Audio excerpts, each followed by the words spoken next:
Both Matilda and John have been talking about their success stories, how they have achieved what they wanted.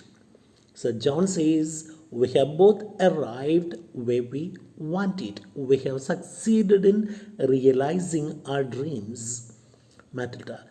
And that's everything, isn't it? Yeah, that's a great thing that gives us so much of satisfaction. John. Well, of course, we have got to make a show of it now that we are here. Now we have reached where we want to reach. Now we should make a show of that. We should make others know that we have achieved what we wanted. Matala, a show of it, great. I'll show them. I'll show everybody that I'm great. No doubt. I'll make a show of that. Great as St. Margaret's is, I'll make it greater. Since I'm going to be the headmistress of St. Margaret's, I'm going to make it greater. No doubt the school is already great, but then I'm going to make it still greater. John. I'm sure you will no doubt, Tilly. I'm so fearfully glad you have been appointed and a bit jealous too because after the next election, I may also be looking for a job. Now, John says, I'm sure you will, Tilly, no doubt. You can make it greater, no doubt. Tilly is Matilda. I'm so fearfully glad, happy that you have been appointed the principal or the headmistress of the school, and I'm feeling a bit jealous of you too because after the next election, I will also be trying to get a job. Matilda calls it nonsense because an MP, after she or he completes a term, will not look for any other ordinary job. So Matilda feels surprised when John says that she'll be looking for a job after that. John says, well, I know it is nonsense, Matilda. See, you are in 4 years, I know. You are in 4 years. What are you smiling at when I tell you these things? Why are you smiling? Just thinking of ourselves in the sixth standard, embracing each other, hugging each other over by the bay window, a window that is projected outside, and promising to meet one day at the top of the ladder, and this is it. Memories. I'm smiling because of the memories. No doubt memories, just thinking of ourselves in the sixth standard, embracing each other over by the bay window and promising to meet one day at the top of the ladder. When we were students studying in the sixth standard, we used to often discuss what we wanted to achieve. We promised to meet one day at the top of the ladder here, having achieved what we wanted. And this is it. Today, you are going to become the headmistress, and I am an MP. Matilda, yeah, that's right. Now it is Nora Blake's turn to join us, but of course, Nora is not ambitious. Matilda says, yeah, that's right. Now, our friend Nora is going to join us anytime. But you know, Nora is not as ambitious as we are. I'm ambitious. You two are highly ambitious, but our best friend Nora is not so ambitious. Probably Nora won't ever get anywhere. Now, Metala says Nora may not be able to get anywhere, reach anywhere, and we should not expect her to do it because she is just as happy as we are and where she is. And by the way, where is she? Now, Matilda is inquiring about Nora, and she said she is just happy as we are here where she is, even though she is not going to achieve whatever she wants. Anyway, she is happy in her life. By the way, where is she? She is supposed to join us. She hasn't come. Is she going to join us? Then John, Tilly, you couldn't have asked a worse question. Now, John doesn't know how to break the bad news to Matilda about Nora. So she says, "Oh no, you have asked a very, very bad question." What's question? What's the question? Where is she? You ask me, where is she? When is she going to join us? Matilda, why? Has something happened to Nora? Is something wrong? What are you trying to tell me? Has something gone wrong? John, yes, we won't be having Nora here tonight. I didn't tell you that. Now I'm telling you that Nora won't be joining us tonight. We won't be having Nora here tonight. Why? Matilda is asking. Is the poor thing ill? She's not keeping well, John? John, oh, no, Tilly, not ill. She has gone to, I don't know how to say, oh, she has gone to prison. She's in prison. Matilda gets a shock. Matilda says, prison? Nora? But why? But what on earth for? Why is she in prison? John, her voice begins to harder. She says, I thought you might have heard about it. Oh, I thought you might have heard about the incident. Madeline, no, no. Oh no, I knew nothing about it. What in God's name, heaven's name, has she been doing? Why is she in prison? Has she committed a serious crime? John says coldly, yes. She's in prison because of stealing. Matter. Oh no, not no, I can't believe my ears. I can't believe what you're telling me. She's in prison because of stealing? John, I'm sorry to say, Tilly, that is right. Stealing furs from shops. Furs here, coats made of fur. She has been stealing coats from shops. Oh, I'm sorry to hear this. Stealing furs from shops. Whatever possessed her to do that? Oh, I don't know why she did it. What made her do that? John, I suppose nowadays we should call it a disease. John is trying to explain that to Matilda by saying that, nowadays you may find so many who have the habit of stealing for pleasure. And I should call it a disease. I suppose nowadays we should call it a disease. The judge called it despicable theft and gave her 2 years. Now, John says, nowadays you will come across many who indulge in stealing, not because they need something, but because it is a disease. This disease has affected many. See, Nora stole fur coats not because she wanted money, but because there's a disease that affected her. But the judge did not call it a disease, he called it despicable theft. Despicable, very bad. Something that deserves to be condemned. Despicable theft, stealing. And the judge gave her 2 years. 2 years means 2 years of imprisonment. So she has been sentenced to prison for 2 years. Matilda, 2 years? Oh, come on, that is terribly hard. Oh, that's tough on Nora. John, I know, terribly hard for a woman like Nora. Matilda, but why should she want to steal first? Why should she want to steal anything? Nora is from a rich family. Nora has enough money. Why did she have to steal? John, yes, I know. That's what makes it terrible, much worse. She was selling the coats. Matter, oh, come on, that is terrible. It is frightfully difficult to understand. Yeah, that's right. It's terribly difficult to understand. Very difficult to understand. Matilda. Now Matilda say, she should have got married. I told her long ago.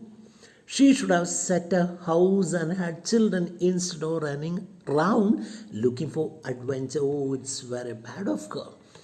I don't know why she didn't get married. She should have got married. And I told her many, many years ago that she should get married and get settled down in life instead of running around looking for adventure like this. Yeah, I know she was to have been married. Was she? Was she engaged? Oh, poor thing. I suppose she has lost him now. Oh, was she engaged? Oh, poor thing. I suppose she has lost him now. By now, she must have lost him. John says, yes, she has lost her husband. He is not with her.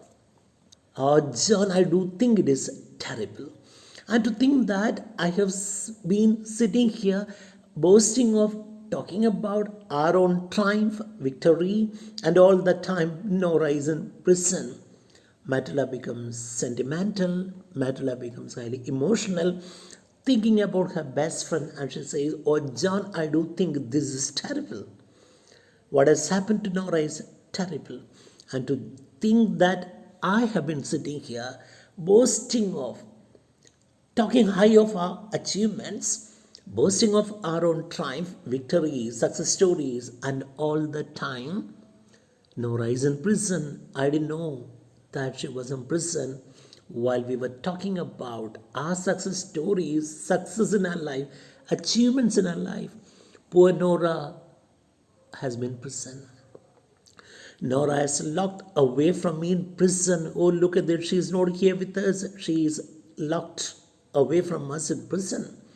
She'll never get over that. I don't know, I'm sure. But what will she do when she comes out? I don't know whether she'll stop doing it. I don't know. But what will she do when she comes out? I don't understand. She will never get over that. I don't know how she can come to terms with that.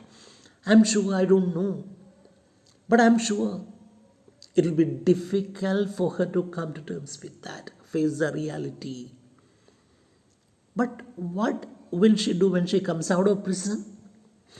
Then John says, yes, what will she do? Very callously, John says, she'll continue with the same, carry on in the same way. That means she'll continue to indulge in stealing even after coming out of prison, John says. Oh, John, don't say that. What a callous thing. Callous here, indifferent thing to say. Don't be so hard on your best friend. She's our best friend, so don't say such things about her, John. No, I'm saying this because they usually do. The word there refers to thieves in general. Thieves in general start stealing after they come out of prison. Metal. Oh, come on, that's a terrible thing to say about Nora. John, the truth is terrible, isn't it? So I'm telling you the truth, and truth sounds terrible, no doubt. She stole for gain, not through need. Now, why she steal? She stole for making money, not because she needed the money. It is not through need. She started stealing not to eat food. She stole to make more and more money. So there is something bad. So from this we understand that John has no pity for Nora. We understand that John doesn't pity Nora. She is criticizing Nora openly.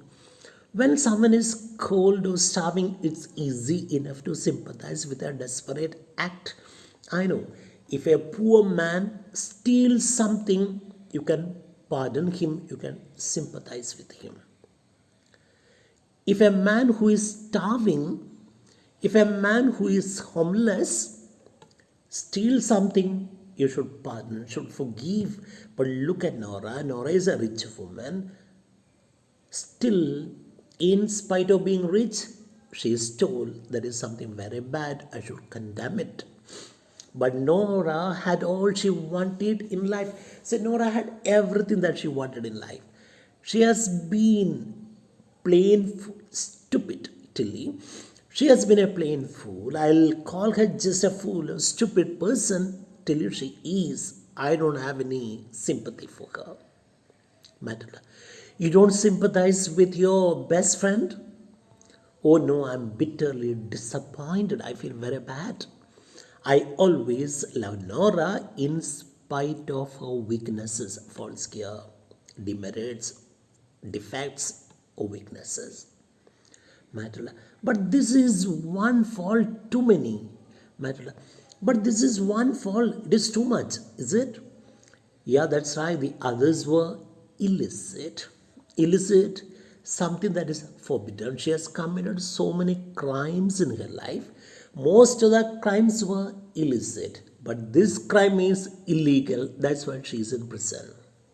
But, oh, she's the same Nora. How can you talk about her like this? Of course, she is the same Nora, but she has wrecked the past that meant so much to us. I'm talking about the same Nora, no doubt, but she has destroyed, she has wrecked, she has damaged, she has destroyed the past that meant so much to us. Now I can't think of her as a best friend. She has wrecked the past that meant so much to us. We were together, we enjoyed our school days, and we had so many dreams, and both of us have achieved most of them, realized most of the dreams. But look at this lady, she has committed a serious crime and she is in prison. But John, how can anyone destroy the past? No, it's impossible. Why do you say that she has destroyed the past? John says, I don't know. Suppose I'm a bit sentimental for a hard-boiled MP, but our friendship grew through my most impressionable years, and in my heart it never died. And it is still alive now, which makes me all the angrier with Nora for getting herself into such a mess. Now, I don't know. I suppose I'm a bit sentimental. Unlike other MPs who are hard boiled, very tough, rough and tough. So I'm a bit sentimental, no doubt.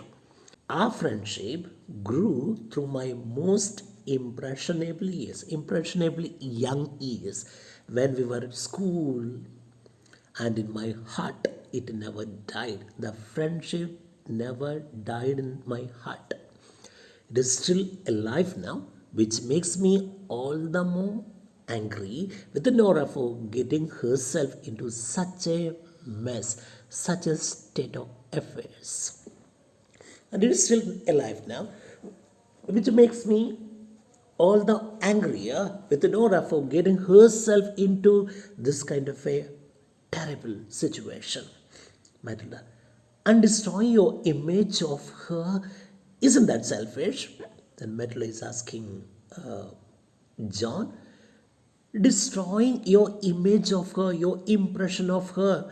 We valued our friendship, we cherish the days, the memories related to our childhood. Now you're destroying your image of Nora. Oh, you're being selfish. So I'm sure, I'm dare say, I'm sure I ought to be in tears for Nora. No doubt I should be weeping for Nora, but her tragedy moves me to contempt rather than pity, contempt here, hatred. No doubt I should weep thinking about Nora, but in my opinion, our friendship grew through my most impressionably young years when we were at school, and in my heart it never died. The friendship never died in my heart. It is still alive now, which makes me all the more angry with Nora for getting herself into such a mess, such a state of affairs. And it is still alive now, which makes me all the angrier with Nora for getting herself into this kind of a terrible situation. Matilda. And destroying your image of her, isn't that selfish? Then Matilda is asking John, destroying your image of her, your impression of her. We valued our friendship, we cherish the days, the memories related to our childhood. Now you're destroying your image of Nora. Oh, you're being selfish. So I'm sure, dare say, I'm sure I ought to be in tears for Nora. No doubt I should be weeping for Nora, but her tragedy moves me to contempt rather than pity, contempt here, hatred. No doubt I should weep thinking about Nora, but her tragedy, what has happened to Nora, moves me to contempt. Contempt here, hatred than pity. I don't feel pity, more than pity, I feel contempt. Metal. Then you certainly don't love her as much as I thought I did. Oh, Metla gets angry and tells John, this clearly shows that you don't love your friend as I thought you did. I love the memory of my friend, no doubt. My friend is now a criminal in prison. I still love the memory, but I hate the criminal. That's how I feel about Nora. That is as clear as I can understand it. I can make it. I love the memory of my friend, no doubt. My friend is now a criminal in prison. I love the memory, but I hate the criminal. I still love the Nora who was a friend at school, but I hate the Nora who is a criminal. That's how I feel about Nora now. There's a difference between what she was and what she is. Marula. Well, I too loved Nora, and to me, this news is a terrible blow, dreadful, terrible blow.